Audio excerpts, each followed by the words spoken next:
Tonight, we will tell you a story of precision, discipline, and engineering marvels. A story of the Roman legionaries, who, after a long day's march, could build a fully fortified camp in a single night.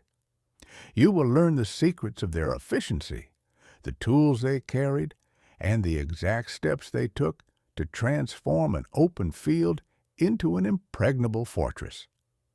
We will explore how this extraordinary ability was not just a military tactic, but a cornerstone of Rome's power, allowing them to conquer and hold vast territories across the ancient world. Oh, and if you enjoy these stories of ancient ingenuity and quiet determination, please consider liking this video and subscribing to the channel. New sleep stories are released every day. All right, find a comfortable spot. Let your body relax into the quiet and prepare to journey back in time to the disciplined world of the Roman legions.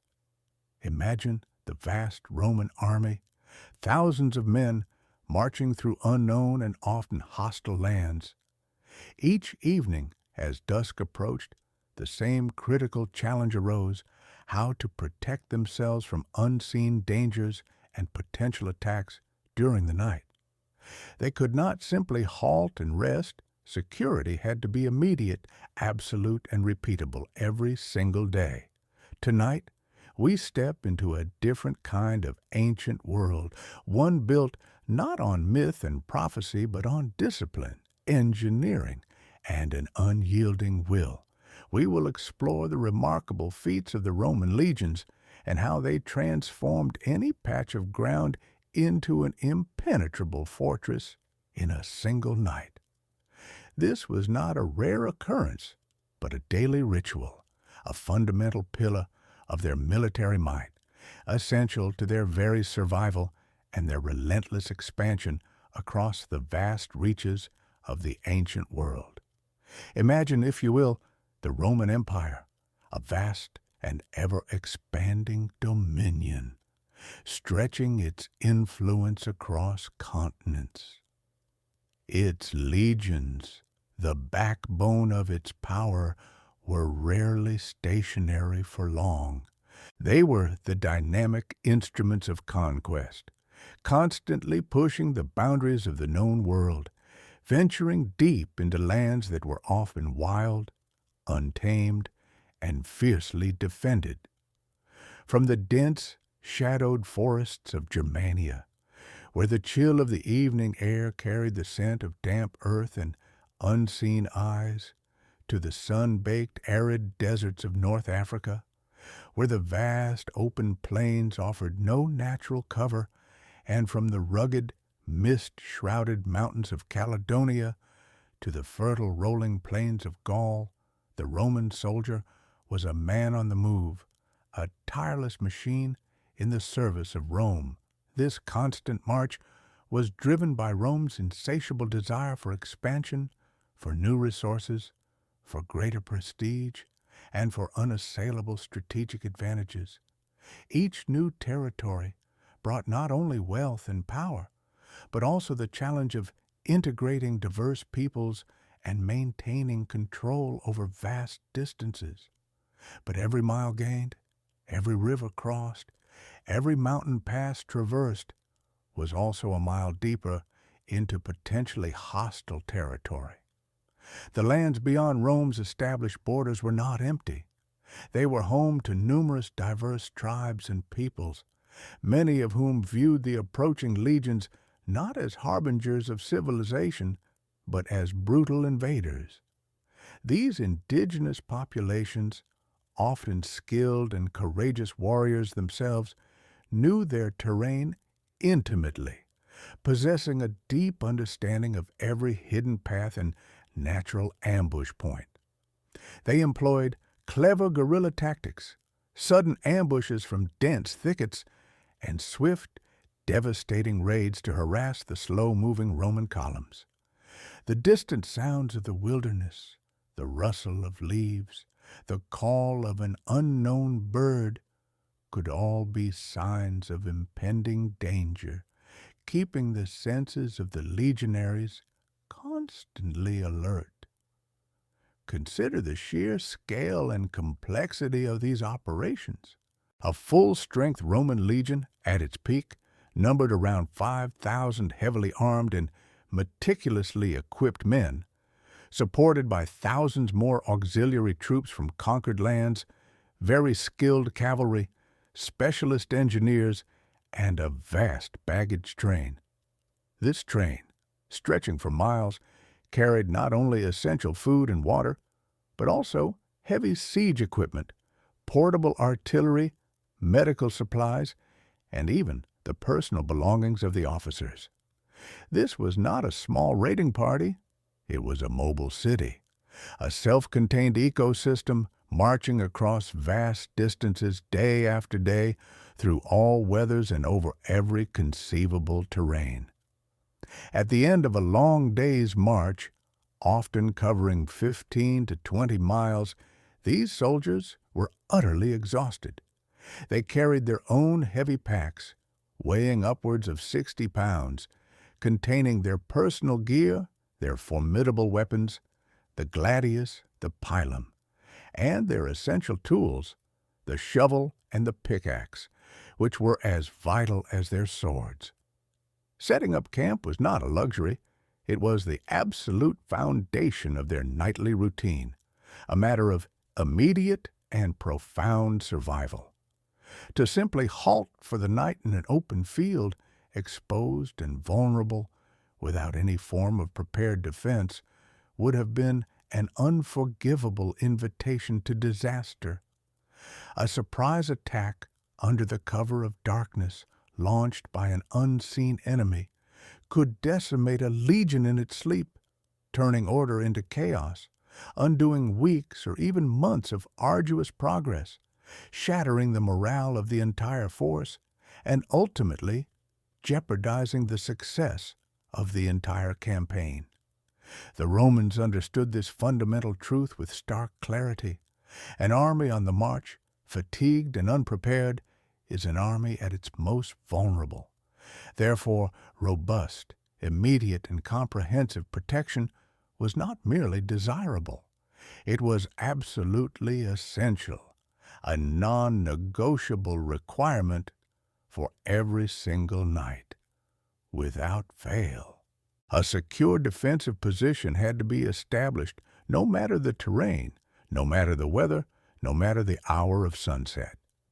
This constant pressing necessity birthed one of the most remarkable and defining aspects of Roman military engineering, the fortified marching camp, known as a castra estiva, or summer camp.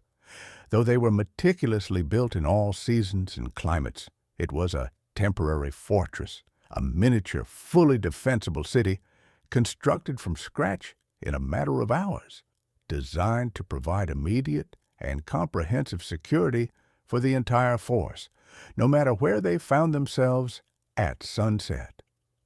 The process was so standardized, so deeply ingrained in the rigorous training of every single legionary, that it could be executed with astonishing speed, precision, and efficiency, becoming a seamless extension of their daily duties.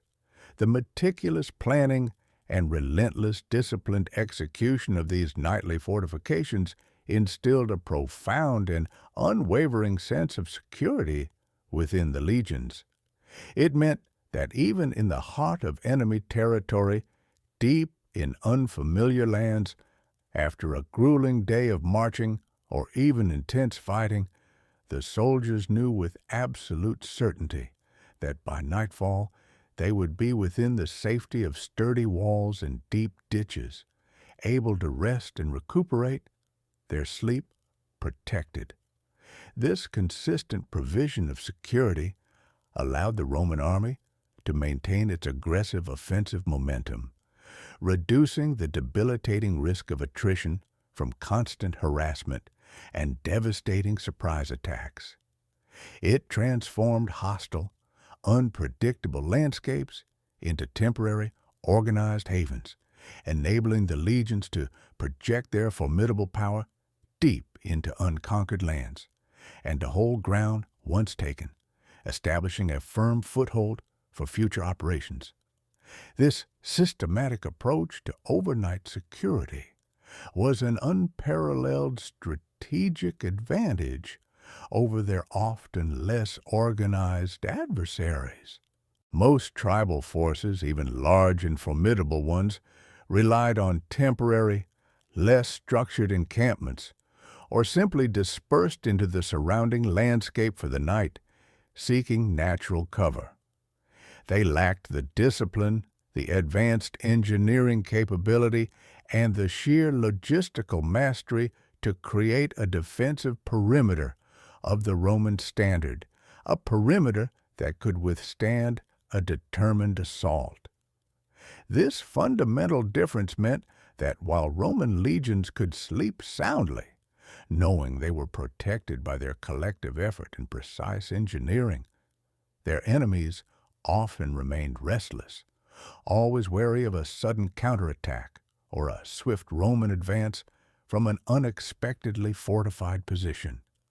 The castra was not merely a place to sleep, it was a potent psychological weapon, a visible, tangible manifestation of Roman efficiency, preparedness, and overwhelming organization that demoralized foes and reinforced the legionaries' own unwavering confidence.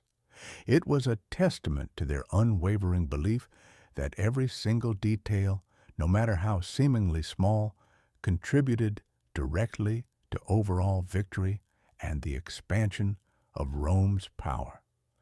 The ability to create a secure, self-sufficient base anywhere, at any time, was a cornerstone of Rome's unparalleled military success and its enduring legacy of conquest, allowing them to project their power not just through brute force in battle, but through an extraordinary combination of discipline, meticulous organization, and ingenious engineering prowess. The Roman army, in its relentless march across varied and often hostile landscapes, could not afford to improvise its nightly defenses. Each evening, as the sun began its descent, casting long shadows across the terrain, the legions would halt, and their immediate priority shifted from the arduous task of marching to the equally demanding, yet entirely different, labor of building.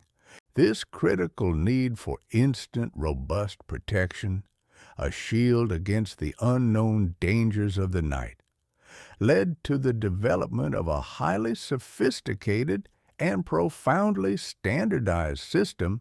For their such a standardized design, however, would have remained merely a blueprint, a theoretical marvel of military planning without the extraordinary capabilities of the Roman legionary himself. For the Roman soldier was not simply a man trained to fight. He was, by necessity and design, a highly skilled engineer, a disciplined laborer, and an integral part of a vast human construction machine. This fundamental dual role of warrior and builder distinguished the Roman army from almost every other military force of its time and was a cornerstone of its consistent success. Every legionary, from the moment he joined the ranks, underwent rigorous training that extended far beyond swordsmanship and tactical formations. He was taught that his tools for construction were as vital as his weapons for combat. Each man carried a heavy, versatile pickaxe known as a dolabra, a tool designed with both a pointed end for breaking hard earth and a flat blade for cutting and shaping. Alongside this, he would carry a sturdy shovel, often made of wood reinforced with iron, and a woven basket, or cesta, for carrying excavated earth. Some might also carry a saw or a hatchet, depending on their specific role within their unit. These were not specialized tools carried by a dedicated engineering corps. They were part of the standard kit for every soldier, a constant companion on every march, weighing down his pack but empowering him with the ability to build.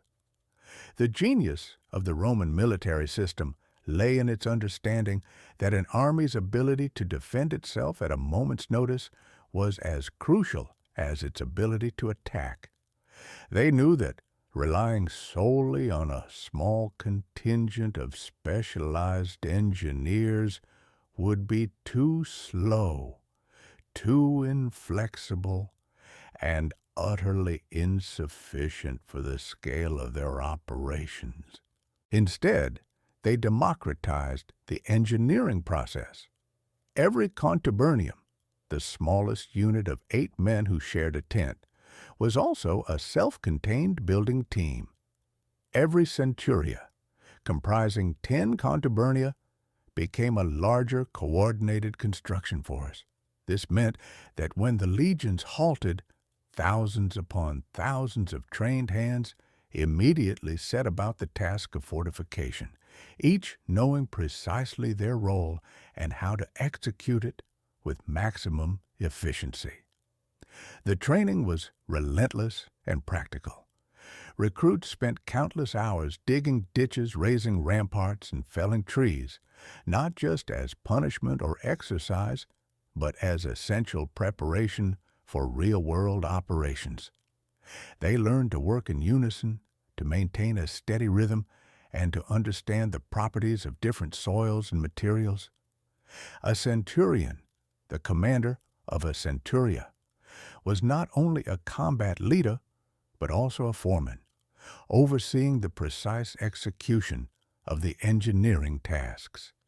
He would bark orders, ensuring that the lines were straight, the ditches deep enough, and the ramparts sturdy.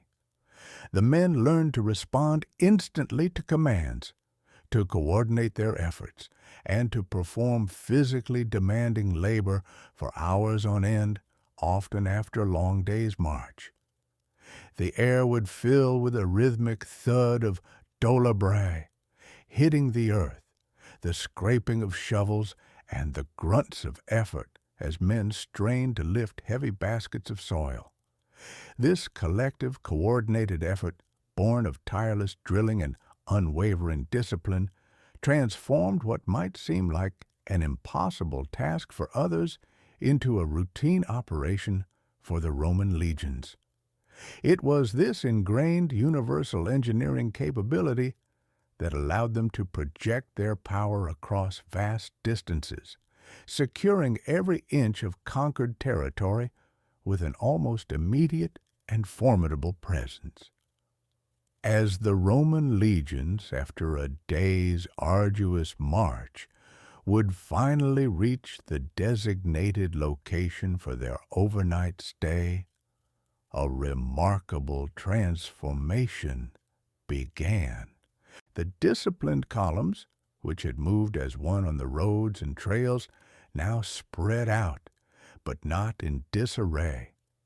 Even before the dust from their heavy boots had fully settled, a specialized group of men, known as the agrimensors, the Roman military surveyors and engineers, would spring into action. These were not ordinary soldiers. They were highly trained professionals, essential to the Roman army's unparalleled ability to establish order and security in any landscape. Their task was immediate and critical: to lay out the precise blueprint of the camp known as the castra upon the chosen ground. The commander, often a legate or even the general himself, would have already selected a site during the day's march, or sometimes even before, based on crucial strategic considerations. They sought locations with access to fresh water, essential for both man and beast, and defensible terrain that offered natural protection, perhaps a slight rise in the ground or a bend in a river. Proximity to the enemy was also a factor, dictating whether a more robust or a more concealed camp was needed.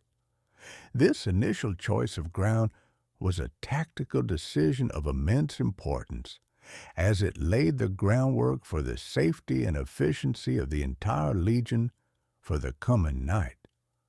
Once the legions arrived at this pre-selected spot, the agrimensors would quickly move forward, accompanied by centurions, the experienced commanders of a century, typically 80 men, who would supervise the marking process. These centurions, with years of battlefield experience, understood the critical importance of a perfectly executed camp layout. Their keen eyes would oversee the surveyors, ensuring that the lines were straight, the angles true, and that the terrain's nuances were accounted for in the grand design. They acted as the practical link between the abstract plan and the physical reality, translating precise measurements into tangible markers on the ground. The tools of the agrimensor were simple yet incredibly effective, reflecting Roman ingenuity and practicality. Their primary instrument was the groma, a device consisting of a vertical staff with a horizontal crosspiece, from which plumb bobs hung. This ancient surveying tool allowed them to establish perfectly straight lines and right angles, essential for the rigidly rectangular or square shape of the Roman camp. By sighting along the crosspieces, they could project lines forward with surprising accuracy, even over uneven ground. They also carried desempadae, which were 10-foot measuring rods and long measuring chains or ropes, marked at precise intervals, allowing them to measure vast distances with speed and reliability. With these instruments, and aided by the first flickering torchlight as dusk began to fall, they could swiftly and accurately define the vast area that would become the legion's temporary home. The process began with the identification of the camp's central point, often where the praetorium, the commander's tent, would be situated. This point was not chosen arbitrarily. It was selected to offer the commander the best vantage point and the most secure position within the camp. From this central axis, the agrimensors would establish the main thoroughfares, the Via Praetoria, the road leading from the main gate to the commander's tent, and the Via Principalis, the main cross street, which intersected at right angles. These principal roads served not only as vital arteries for movement within the camp, but also as the foundational lines from which all other elements of the camp would be measured and aligned.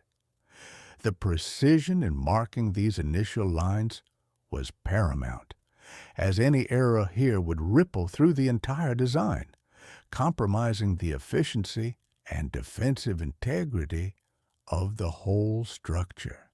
A deviation of even a few feet could mean tents did not fit, or defensive positions were weaker than intended. Working with astonishing speed, given the scale of the task, the surveyors would then mark out the precise perimeter of the camp.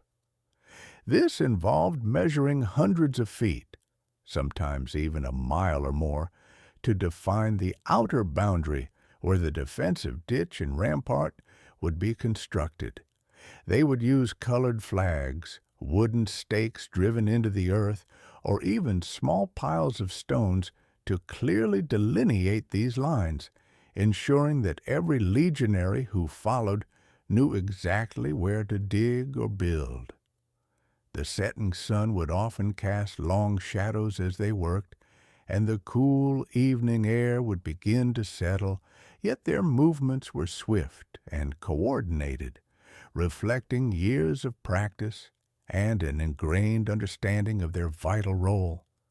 The entire process of marking the perimeter had to be completed before the main body of legionaries began their heavy labor, providing them with clear, unambiguous instructions. Once the main axes and the outer perimeter were established, the work moved to the internal layout, a mirror image of efficiency and order.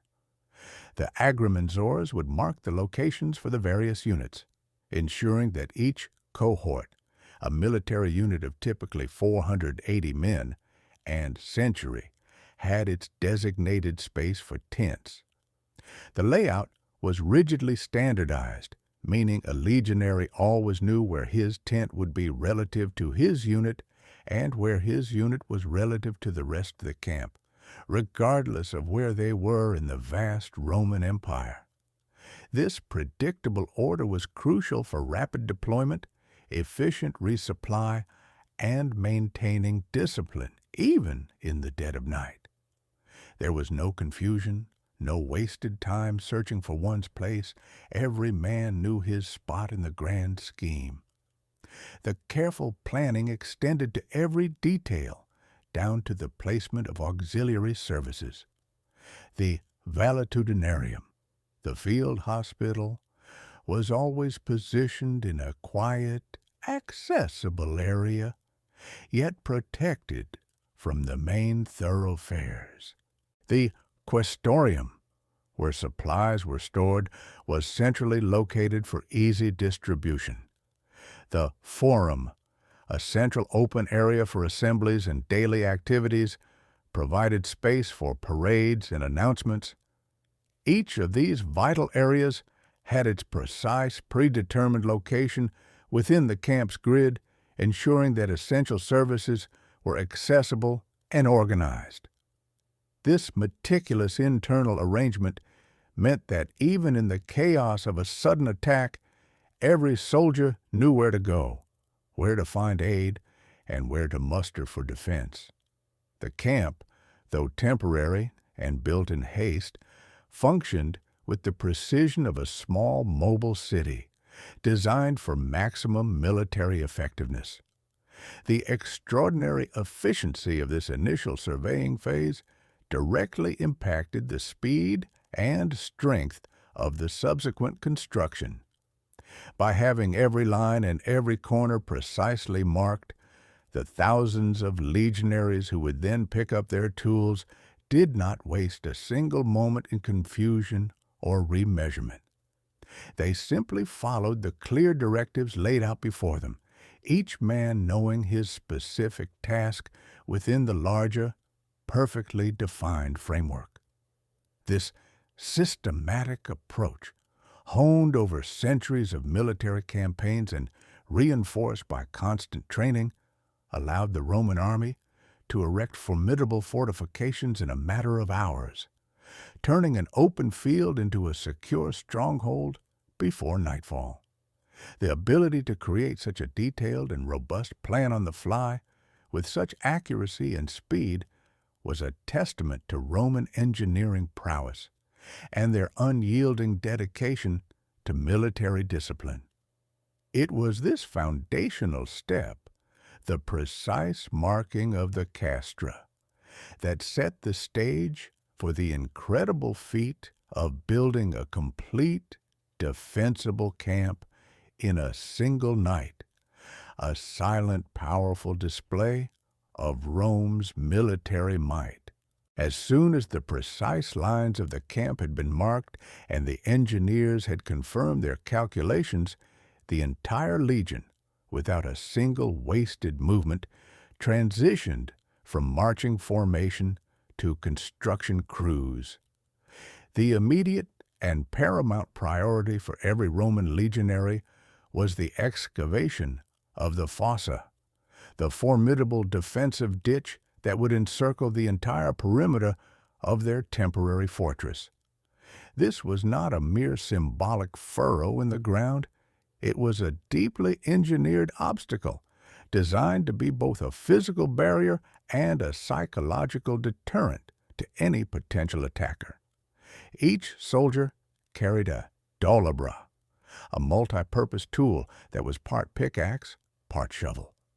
This ingenious implement symbolized the legionary's dual role: a fearsome warrior on the battlefield and an equally formidable engineer when camp was made. With a coordinated precision born of relentless training, thousands of dolobrai would simultaneously strike the earth, creating a rhythmic symphony of effort. The sound of metal hitting compacted soil, the soft scrape of earth being moved, and the occasional grunt of exertion would fill the air as the landscape began its rapid transformation. The fossa was typically dug to impressive dimensions, often as deep as 9 to 12 feet, and just as wide. Its cross-section was carefully designed for maximum defensive effect. The most common type was the fossa fastigata, characterized by a steep, almost vertical outer face, a narrow flat bottom, and then another steep inner face. This V shape was incredibly effective at trapping an advancing enemy. Soldiers attempting to cross such a ditch would find themselves struggling for purchase, their movements impeded, and their bodies exposed to a rain of javelins, arrows, and stones from the rampart above. Sometimes a wider flat-bottomed ditch, known as a fossa punica, might be employed, often with hidden obstacles like sharpened stakes at its base, further complicating an enemy's advance. The choice of ditch design often depended on the terrain and the perceived threat, but the speed of its construction remained constant. The sheer scale of this undertaking cannot be overstated.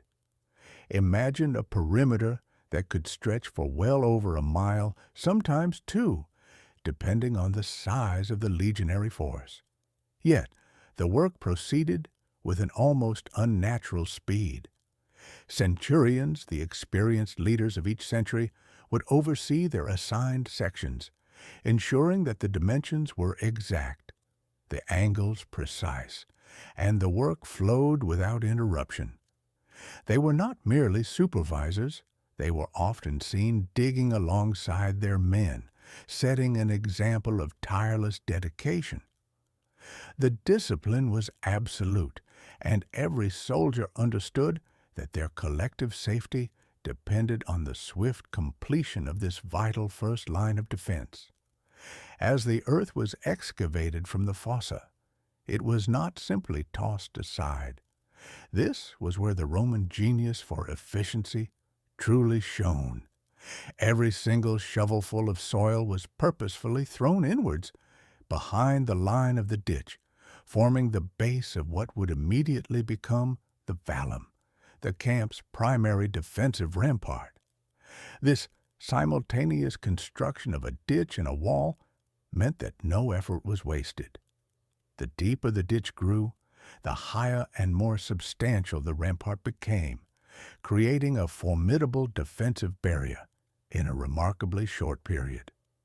The work was continuous, a constant flow of digging and piling, transforming raw earth into a structured defense. The dust would rise in thick clouds, mingling with the sweat and the earthy scent of freshly turned soil. But the legionaries were oblivious to discomfort. Their focus was unwavering. They understood that this rapid fortification was a race against time, a race to establish security before any probing enemy force could arrive. Within just a few hours of halting their march, the legion would have a substantial ditch ringing their encampment, making it a far less inviting target for any opportunistic raiders or watchful enemy scouts. This ditch, appearing as if by magic in the heart of a foreign land, was the first unyielding declaration of Roman intent. This ground was now claimed, and it would be defended with unwavering resolve. It provided the critical initial layer of protection, allowing the remaining defensive elements to be constructed with a degree of security, and ensuring that by nightfall the legions would rest behind a barrier that was already a testament to their engineering prowess. The earth from the fossa was not simply cast aside, it was the raw material for the next equally vital defensive element, the vallum or earth rampart. As soon as a section of the ditch was excavated, the legionaries, with astonishing speed and coordination, began to pile the freshly dug earth directly behind it, on the inner side of the camp. Imagine thousands of men, their movements synchronized, each shovelful of soil contributing to the growing mound. The earth was carefully compacted, often by stamping it down or using simple tools for tamping to create a solid, stable wall. This was not a haphazard heap, but a meticulously constructed barrier, rising steadily from the ground, ensuring maximum structural integrity and resilience against impact. This process, repeated along the entire perimeter, quickly transformed a flat, open space into a clearly defined and rising defensive line. The vallum was typically several feet high, often reaching heights of 6 to 8 feet, forming a formidable obstacle even before further enhancements. Its height, combined with the depth of the ditch, created a significant vertical challenge for any attacker, forcing them to climb a considerable distance under fire. But the Romans understood that an earthen wall, no matter how sturdy, could still be scaled, albeit with difficulty and at great cost. This is where another crucial element came into play: the stakes, known as valli or sudes. Each legionary carried several of these stakes as part of their standard marching pack, their impedimenta. These were not small, pointed sticks, but substantial pieces of wood, often 5 to 6 feet long, sharpened at both ends, and sometimes with side branches left on to make them more awkward to grasp and more difficult to remove once embedded.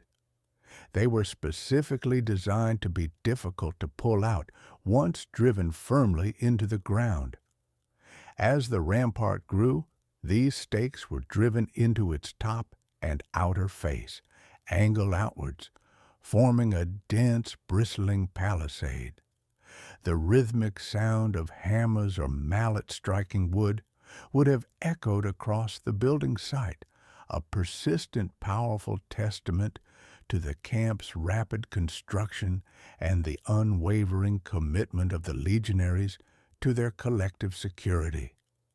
The deliberate placement of each stake, forming an almost impenetrable thicket, was a testament to the meticulous planning behind every aspect of Roman military engineering. The valli served multiple purposes. They made the rampart incredibly difficult to climb, presenting a sharp, tangled barrier that would impale or seriously injure anyone attempting to scramble over it. They also reinforced the earthwork, helping to prevent erosion and providing a more robust structure that was less susceptible to collapse from pressure or enemy action. The combination of the deep fossa and the stake-studded vallum created a truly daunting defensive line, a testament to Roman ingenuity and their profound understanding of military engineering.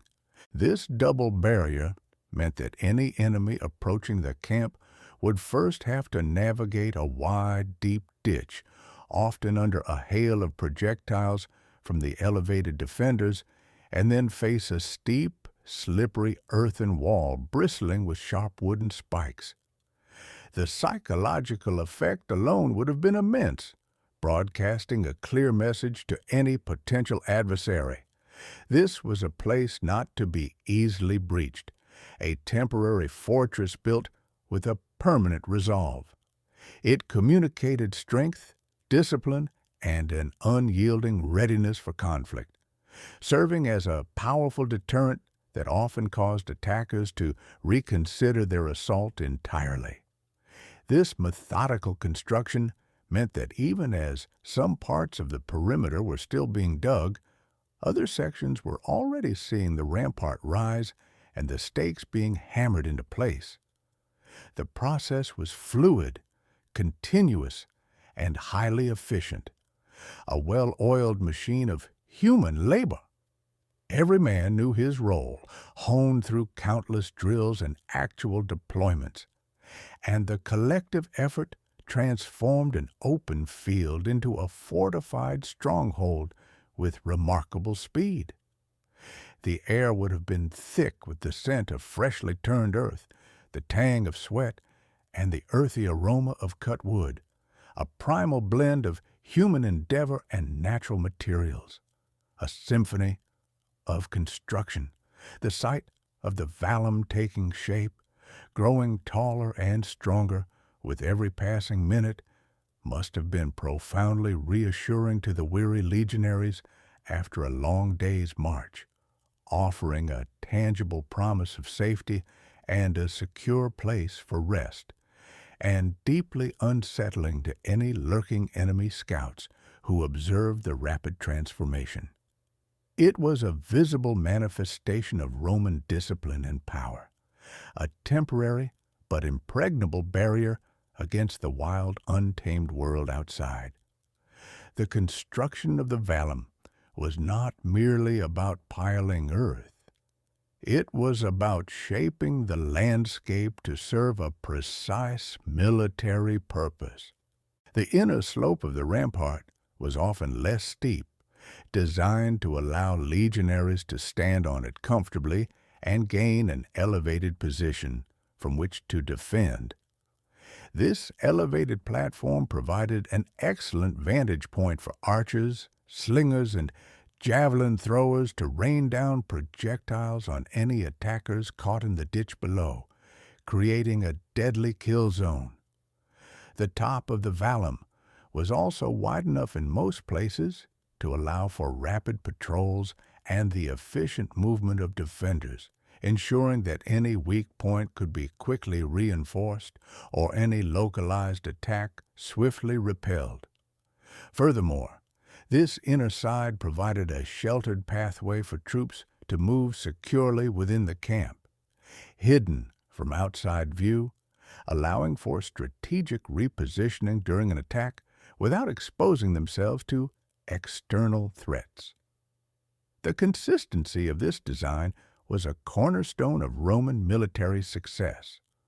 Whether in the scorching heat of Hispania or the biting cold of Britannia, the vallum was constructed to the same precise specifications, using the same tried and tested techniques. This standardization ensured that every legionary, regardless of their specific legion or prior posting, understood the task perfectly, eliminating confusion and maximizing efficiency. This allowed for the rapid transformation of any campsite into a formidable, defensible position, a true mobile fortress. The materials were always readily available, earth for the rampart and wood for the stakes, which could be sourced from nearby forests or, in more open terrain, carried by the legionaries themselves as part of their personal load, their impedimenta. This self, as the robust earth ramparts known as the vallum, steadily rose around the camp's entire perimeter, a parallel and equally vital process of internal organization unfolded with remarkable speed and precision within the designated boundaries. This was not a chaotic, hurried scramble, but a meticulously choreographed operation, a profound testament to Roman efficiency, discipline, and foresight. Even before the last spade of earth was turned on the outer defenses, or the final sharpened stakes were hammered into place along the palisade, the internal layout of the castra was already taking its precise, familiar shape. Legionaries, each trained not only as a formidable warrior, but as a skilled laborer and engineer, worked with an almost instinctive understanding of their roles, moving with purpose and practiced coordination to mark out the camp's essential internal thoroughfares. At the very heart of every Roman marching camp were its two primary arteries, the broad, straight roads that formed the fundamental grid upon which everything else was built. The first, the Via Principalis, meaning principal way, was a wide central avenue that ran horizontally across the camp, connecting the two side gates, the Porta Principalis Dextra and the Porta Principalis Sinistra. Intersecting this vital main road and extending directly from the front gate, the Porta Praetoria, to the rear gate, the Porta Decumana, was the Via Praetoria, the Praetorian Way. These two main roads were far more than mere paths for simple movement. They were the central nervous system of the entire encampment, meticulously planned to allow for the most rapid and unhindered movement of troops, the swift delivery of essential supplies, and the immediate transmission of vital orders and critical information. From these broad avenues, numerous smaller perpendicular streets branched off with mathematical precision, creating a highly organized grid-like pattern that was inherently practical for daily operations and supremely efficient in times of crisis. The very act of laying out these perfectly straight lines and intersecting paths brought an immediate and powerful sense of order to the wild, untamed landscape, an immediate imposition of Roman will and control upon the natural world, transforming it to their purpose. At the precise intersection of the Via Principalis and the Via Praetoria stood the most vital administrative and command center of the entire legion, the Principia. This was the headquarters, initially established as a large, often elaborate central tent reserved for the legion's commander, the legatus, but it simultaneously served as the bustling administrative hub for the entire force. Within its confines, orders were swiftly issued to the various cohorts and sentries. Detailed reports from scouts and patrols were received and processed with utmost efficiency, and perhaps most importantly, the Legion's revered standards, its sacred eagle banners and other precious ensigns, symbols of its honor and identity, were stored under continuous vigilant guard. The Principia was, in essence, the undisputed nerve center from which the entirety of the camp, and indeed the entire legion, was controlled and directed with unwavering authority. Close by, often positioned just behind the Principia, for both security and convenience, was the Praetorium, the personal quarters of the commander himself. While it might have been a relatively simple tent, constructed from durable canvas and leather, it was a space set purposefully apart, a quiet sanctuary where strategic decisions of immense consequence were deliberated, and where the legatus, burdened with the immense responsibility of his command, could find a brief, if often restless, moment of respite from the constant demands of the campaign. Beyond these central command areas, the vast majority of the camp's expansive interior was meticulously dedicated to the legions themselves, providing well-organized living quarters for thousands of men, ensuring their readiness for the next day's challenges. Each century, a fundamental unit of around 80 to 100 men, had its precisely designated area within the rigid grid. Their tents, crafted from robust leather or thick, weather-resistant canvas, were pitched in perfectly precise uniform rows, often facing each other across narrow, well-defined lanes.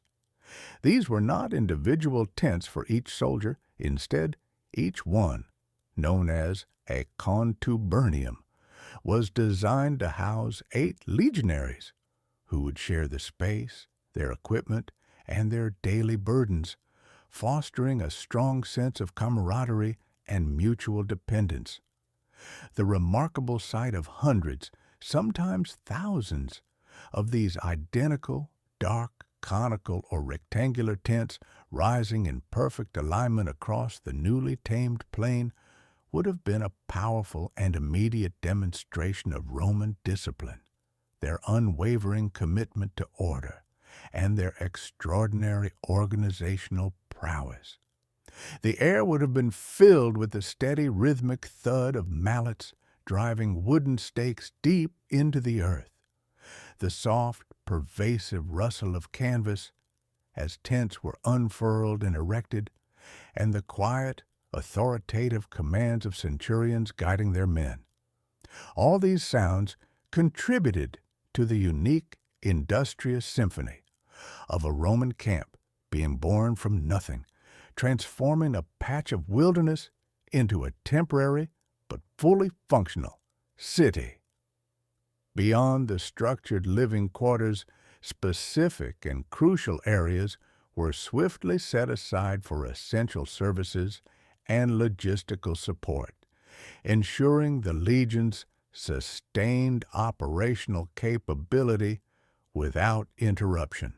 The quaestorium, or treasury, where the legion's vital funds, the soldiers' hard-earned pay, and other valuable assets were kept absolutely secure, was established with particular care, often dug into the earth for added protection.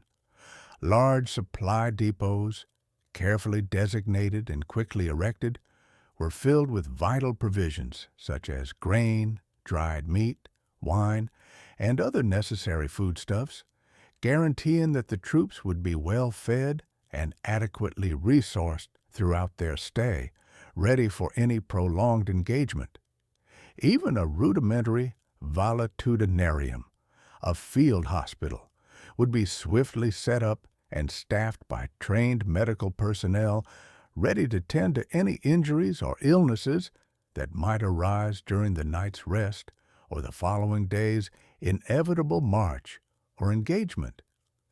Every conceivable aspect of the Legion's life on campaign, from eating and sleeping to strategizing and maintaining equipment, had its predetermined and efficiently organized place within the camp's meticulously structured interior, ensuring maximum efficiency and minimal disruption.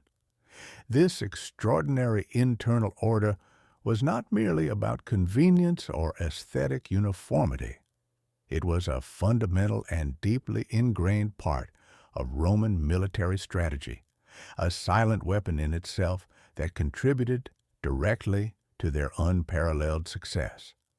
In any crisis, whether it was an unexpected night raid by local tribesmen, a sudden alarm, or a rapid change in strategic orders, every man knew precisely where to go, where his specific unit was located within the vast expanse of tents, and where to find his equipment, his comrades, and his commanding officer.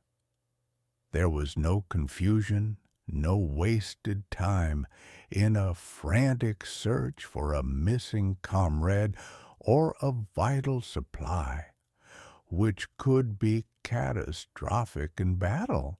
This inherent, almost clockwork-like structure allowed for an almost instantaneous and perfectly coordinated response to any threat, ensuring that the Legion remained a cohesive, formidable fighting force at all times, even in the dead of night.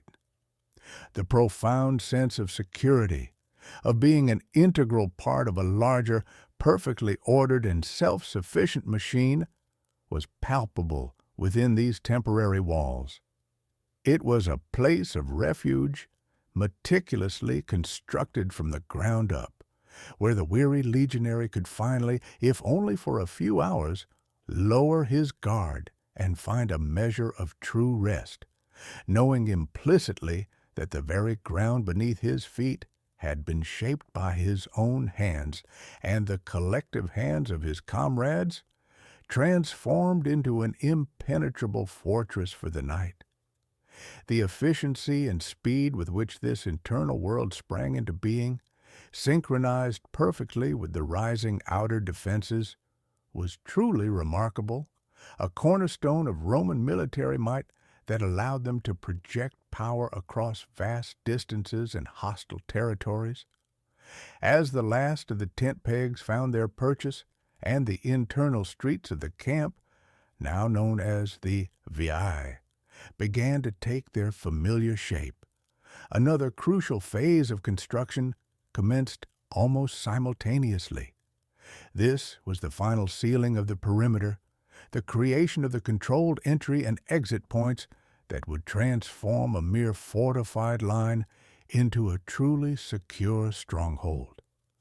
The focus now shifted to the four main gates and the vital watchtowers that would stand guard over the legion's temporary home. Imagine the organized chaos, the rhythmic sounds of construction echoing through the twilight. Even as some legionaries were meticulously arranging their personal gear within their newly pitched tents, others, often engineers and specialized craftsmen from among their ranks, were already at work on the gates. These were not grand, permanent stone arches, but robust, functional structures, designed for immediate defense and swift completion. Each of the four sides of the square or rectangular camp would feature a gate, each serving a specific purpose and bearing a traditional Roman military name. The first and most important was the Porta Praetoria, the main gate, always facing the direction of the enemy or the direction the army intended to march next. This was the ceremonial entrance, the gate through which the commander, the legatus, would typically lead his troops. Its position was strategic, often aligned with the Principia, the headquarters building, and the Praetorium, the commander's tent, creating a central axis for the camp. Construction here was swift but solid. Heavy timber posts, often pre-cut or quickly shaped from local trees, were driven deep into the ground. Cross beams and planks, sometimes salvaged from local structures or carried as part of the legion's baggage train, were then used to create a sturdy, defensible barrier. A simple drawbridge or a heavy hinged gate made of reinforced timber might be fashioned, designed to be quickly opened for troop movements or slammed shut in the face of an attack. The earth excavated from the fossa, the defensive ditch, would be used not only for the vallum, the rampart, but also to reinforce the gate structure itself, packing around the timber to create a more resilient barrier against ramming or assault. Opposite the Porta Praetoria, at the rear of the camp, lay the Porta Decumana. This gate was generally less elaborate, primarily serving as a logistical entrance and exit. Through it, supplies might be brought in from the rear or waste removed. While less likely to face a direct frontal assault, it was no less vital for security, always guarded and controlled to prevent any unauthorized entry. Its design mirrored the simplicity and robustness of the Porta Praetoria, built for function rather than grandeur, its purpose to secure the legion's back, ensuring no threat could emerge unseen from an unexpected quarter. Flanking the camp, connecting the two main halves of the internal layout, were the Porta Principalis Dextra and the Porta Principalis Sinistra, the right and left principal gates.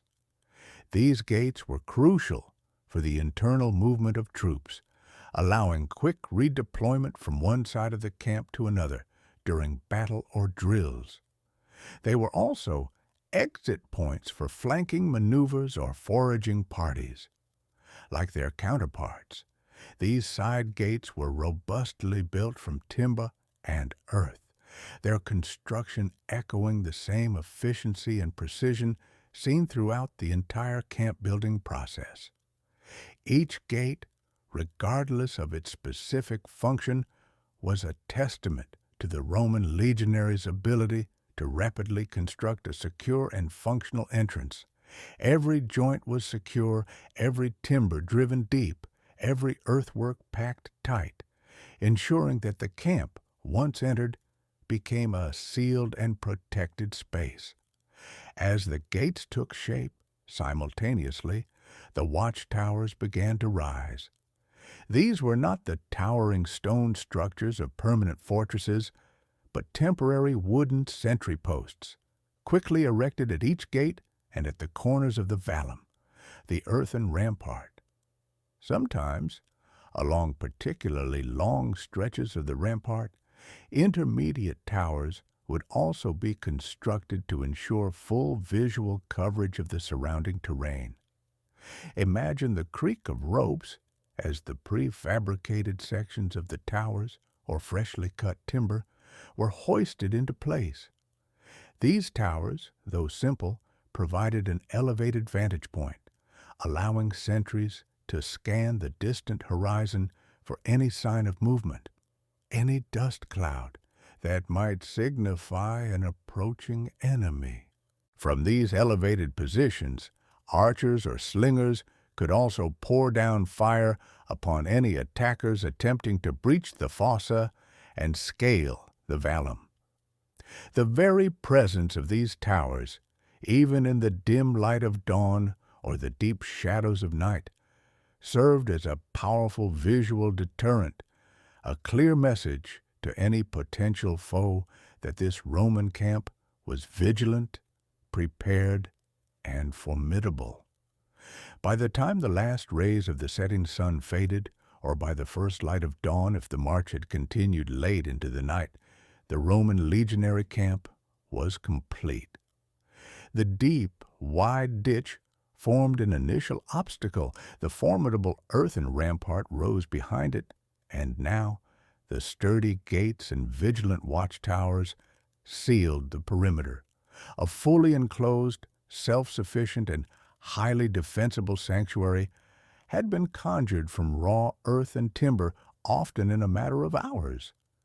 The sounds of digging and hammering gradually subsided, replaced by the crackle of cooking fires and the low hum of thousands of men settling into their secure temporary home. This incredible feat of engineering and discipline meant that wherever the legions marched, they carried their fortress with them, ready to create a safe haven in any hostile territory.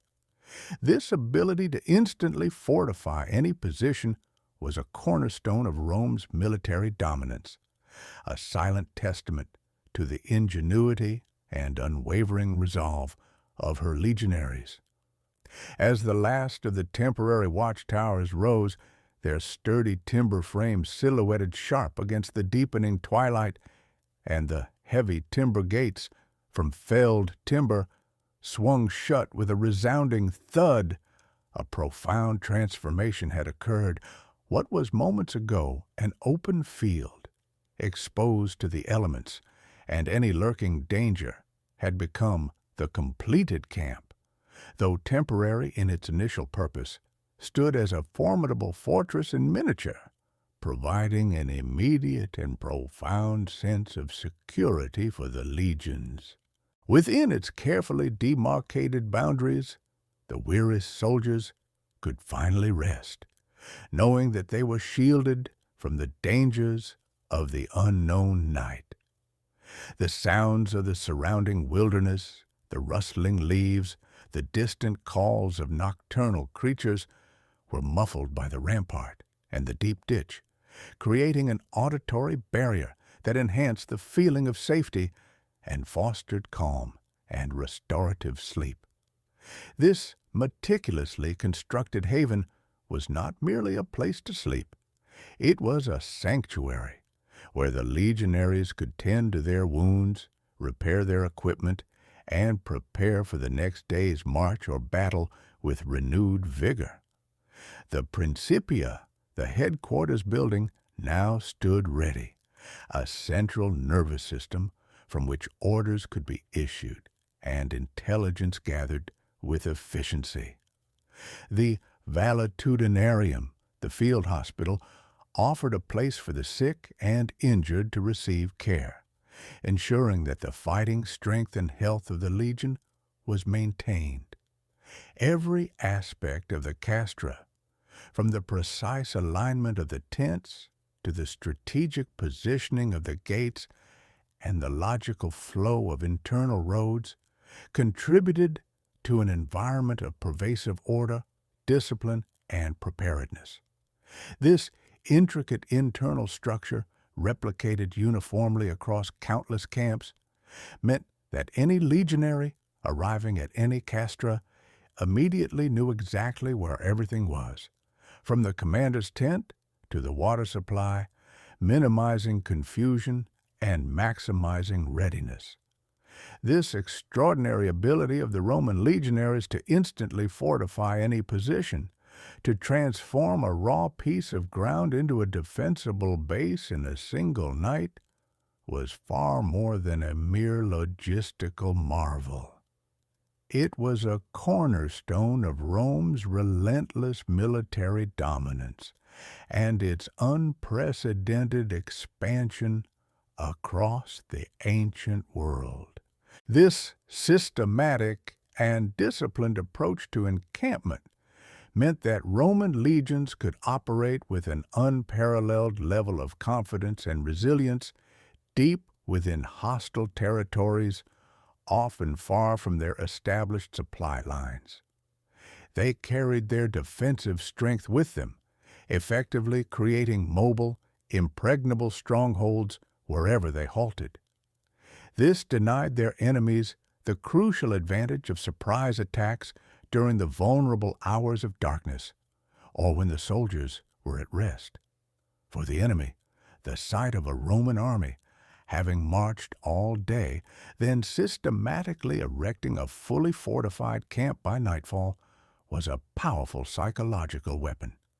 It projected an image of invincible organization, of a force always prepared, always secure, and always in control. This visible manifestation of Roman efficiency and permanence often broke the spirit of resistance among local tribes and rulers, persuading them that opposing such power was futile.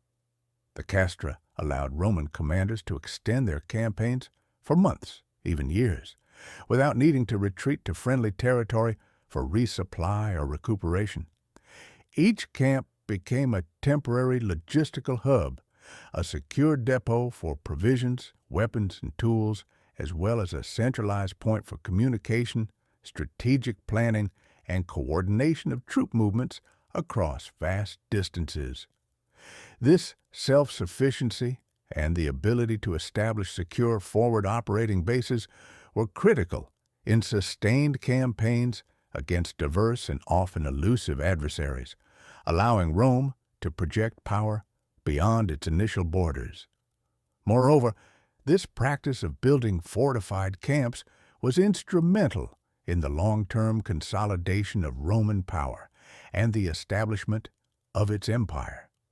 While many castra were indeed temporary, meticulously dismantled upon the army's departure, a significant number, strategically located at vital crossroads or along new frontiers, gradually evolved into more permanent fortifications.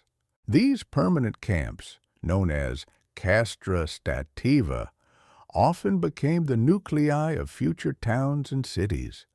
You can still see their unmistakable grid-like street patterns and defensive layouts in modern European cities today, a lasting testament to their Roman origins. Places like Chester in England, Cologne in Germany, and Vienna in Austria all began as humble Roman legionary camps, growing from these military foundations. This engineering prowess, embedded in the very DNA of the Roman legionary, provided a strategic advantage that no other military force of the era could consistently match.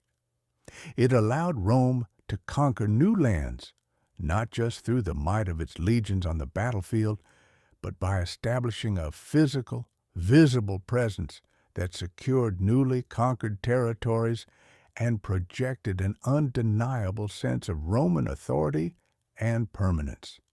It enabled them to winter safely in newly subdued regions, cementing their control, building infrastructure, and preparing for further advances from a secure base.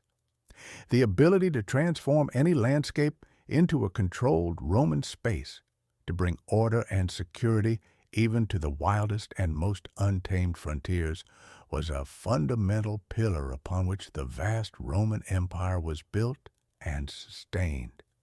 It was a clear demonstration that Roman dominance was not solely about brute force. It was equally about meticulous planning, unparalleled discipline, and a profound understanding of military engineering and logistics. The castra was more than just a place to sleep.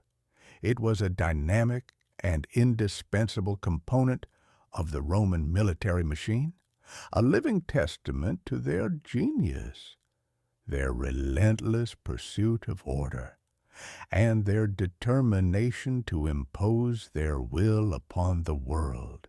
This enduring legacy of the Roman castra reminds us that true power often lies not just in the strength of arms, but in the ingenuity and discipline to create security and stability in the face of uncertainty, allowing Rome to control the ground beneath its feet, one carefully dug ditch and one precisely placed tent at a time, forging an empire that endured for centuries and shaped Western civilization